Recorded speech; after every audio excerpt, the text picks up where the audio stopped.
Hey, it's Dixie, and I'm on the Zach Sang Show. We talked about a lot of really fun stuff today, including my new single, Psycho. I hope you enjoy. Hello, beautiful human. I am Zach. That is Dan. Hey. We welcome to the studio Dixie D'Amelio. Hey. Well, is it just Dixie? Is that, like, the artist name is just Dixie? For music, yes.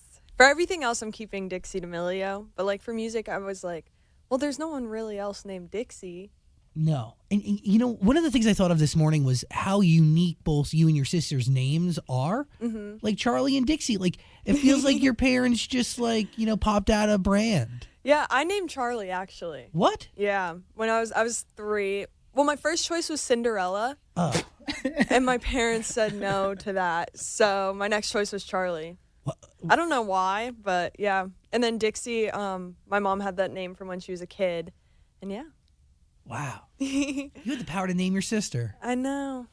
That's rather interesting. Like, your family is very close. Yes, we're best friends. I just read that you weren't best friends with Charlie until, like, high school. Mm-hmm. Do you think the TikTok path and the internet path would have played out the same if you and Charlie didn't become friends later in life? I think there's so many factors into, like, how things happen, because I stayed back a year in high school. So, like, if I didn't stay back, I would have been in college, and, like, none of this would have happened because I wouldn't have really been a part of it. Whoa.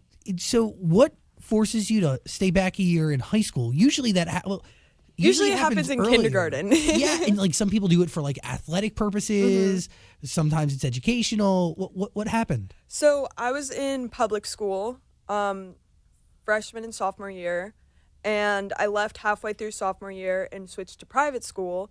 And it was, like, an option if I wanted to redo it or not. And I was like, this school is really cool and really nice. Like, I should get another year here. So I didn't even care. I was like, let's just redo it, start over, drop all the grades from public school and just start over. Wow. So you really went in with a clean slate. Did you have friends in this school before you had entered? I had a couple friends, people I knew, but it was a very small school. So it was easy. Like, everyone knew each other, and it was a nice adjustment. Because I went from a school with, like, a lot of people, like a huge public school, to a school with, like, 90 kids in my grade. Have you, like, had the opportunity to, like, sit down and, like, think about how and why through all this? Like how and why you? Because you mentioned there's a lot of factors.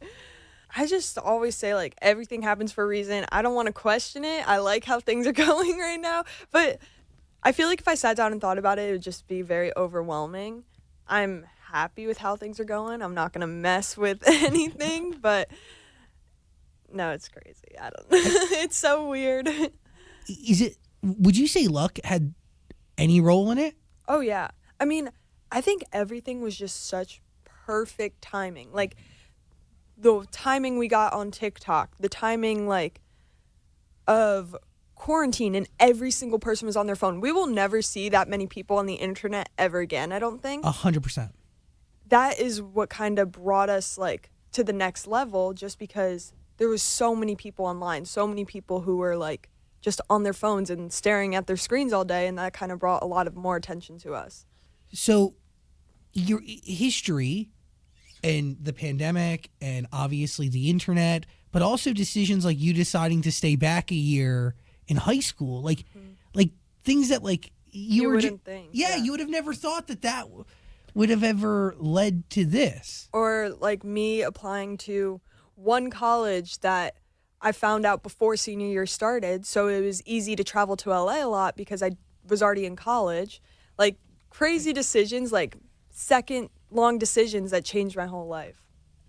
I know music has all, like, played some role in your life, but did you, like, seriously, did you ever think pop star would be something you'd add to your title right after your name? No. I mean, do you consider yourself a pop star right now? No.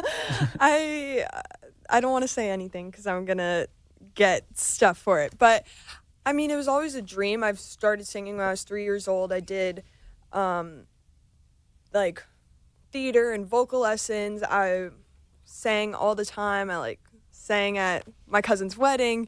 at my grandpa's funeral. Like, So major. sorry, that was dark, but like, Yeah, but like I've major always- moments. They trusted you to sing. I mean, that's, by the way, could be the scariest performance of your life is performing at your grandfather's funeral. Yeah, that was.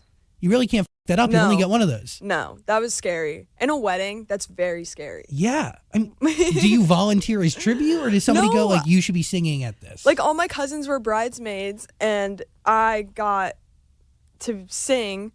Like, we all got to open the cards, and everyone got bridesmaids, and they're like, vocalists. And I was like, what does that mean? That's very scary. But no, it was exciting. Would you say you're already comfortable on stages performing? Oh, yeah. I really don't get nervous. Really? Like, in front of crowds. I don't know why. Like, or, I mean, I'm kind of nervous for this, but I'm usually never nervous. Like, I'm pretty good at just, like, turning it on and forgetting everything. But I think I'm ready. Whenever I learn how to dance, I'll be ready to be on stage. That's my only thing I'm working on. I think I could do it. I think I'm ready to get on stage right now and perform, but my team is a little unsure because I have a lot of confidence. And I'm like, just put me on stage. I can do it. They're like, no, you need to practice. I'm like, no, I don't. Trust me.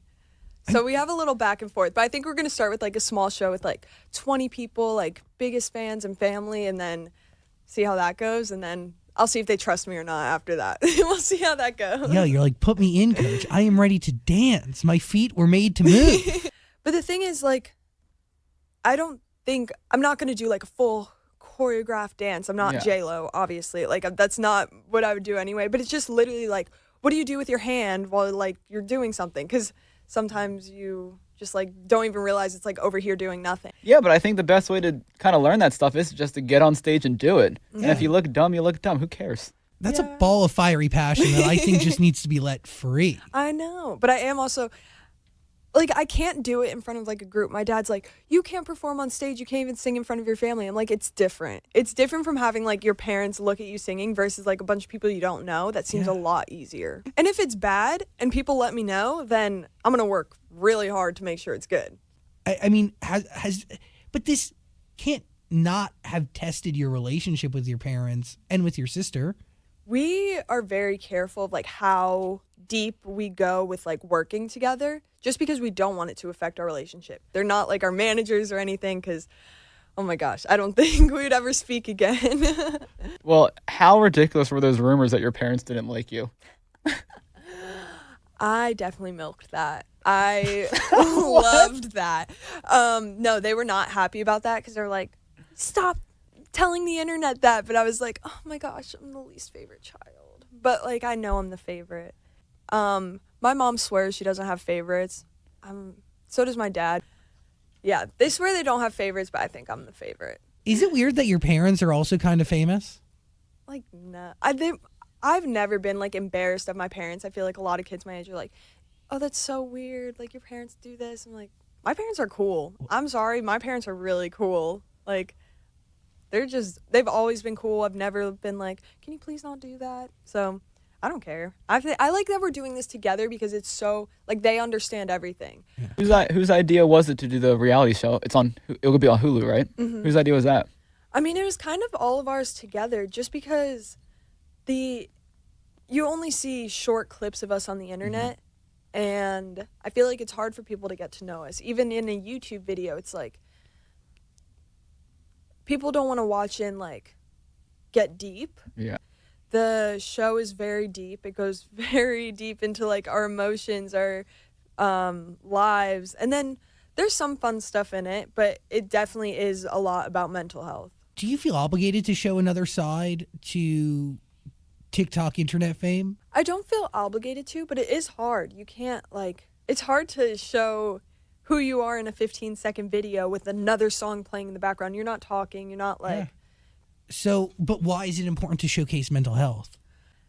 So many people deal with it. And I think recently it's been a huge topic of discussion, and it sometimes is joked about. So being able to visually see the seriousness and how like things can affect people, which is shown in the show, is going to be important. If it helps one person, then I'm happy. What is the hardest part about this whole thing for you? Probably like not being able to fully trust people. I'm a very open book, and I like say anything to anyone sometimes, and then I'm like, oh, I probably shouldn't have said that. It's because sometimes people act like they don't know who you are, so I'm like, cool, let's be best friends, and then I'm like, oh, okay, never mind, I probably shouldn't have said that.